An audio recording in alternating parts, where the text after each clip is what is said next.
வெளிப்படுத்துகிறார். அப்ப தேவன் நம்மளை நேசிக்கிறாங்க, இதெல்லாம் நடக்குது. அப்ப நம்ம உன்னை நேசிக்கிறாங்க தான் கர்த்தர் என்ன பண்றாரு? நேசிக்கக்கூடிய ஆள் அனுப்புறாரு. உச்சாம கர்த்தர். அல்லேலூயா. அப்போ இந்த தேவனுடைய இரத்தத்துடைய கனத்தை நம்ம என்ன பண்ணல, புரியல.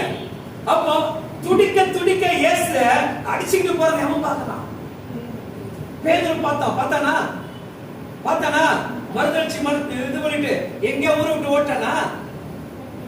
ஊரை விட்டு ஓட்டானா? எங்க இருக்கான்?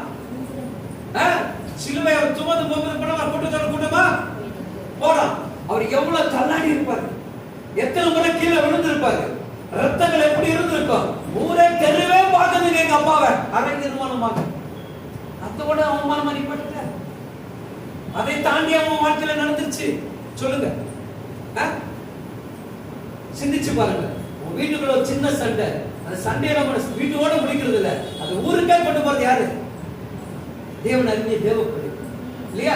ஆண்டவர் சொல்ல வீட்டுக்குள்ள இருக்கிற சண்டை வீட்டோட முடிச்சுமா சமாதானம் ஆகி ஒப்புற உடனே ஜெபம் பண்ணி என்ன பண்ணுங்க, அழகா நீங்க ரெண்டு பேரும் சாப்பிட்டு என்ன பண்ணுங்க, என்ன துதிங்க.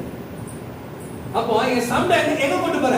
துதி சவுண்டும் வெளியே கேட்குது, ஜெப சவுண்டும் வெளியே கேட்குது, நான் போற சண்டையும் வெளியே கேட்குது. அந்த ரத்தத்தை என்ன பண்ற இல்லையா? அப்ப நான் தேவனை எந்த அளவுக்கு நேசிக்கிறேன்? அப்ப போய் தானே நீ தேவனை உண்மையா நேசித்தா உன் சுய சாகணும். யாரை திட்டினாலும் கவலையே பட முடியாது. ஜெபம் பண்ணு, அன்பா பேசு. சரி, அவங்க திட்ட முகத்தை சிரிக்க வைக்கிறதா உங்களால. எங்க அம்மா என்ன எதுக்கு திட்டுவாங்க?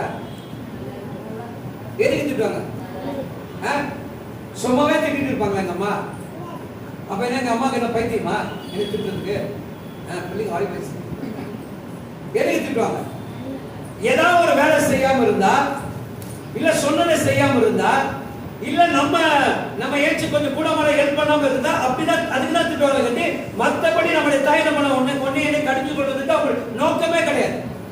அவங்க நம்ம நாளைக்கு என்ன கேட்பாங்க? உங்க அம்மா அப்பா வளர்ப்பு சரி. என்ன சொல்லுவாங்க? உங்க அம்மா அப்பா வளர்ப்பு. உலக மனுஷன்னு சொல்லும் போது ஆவிக்குரிய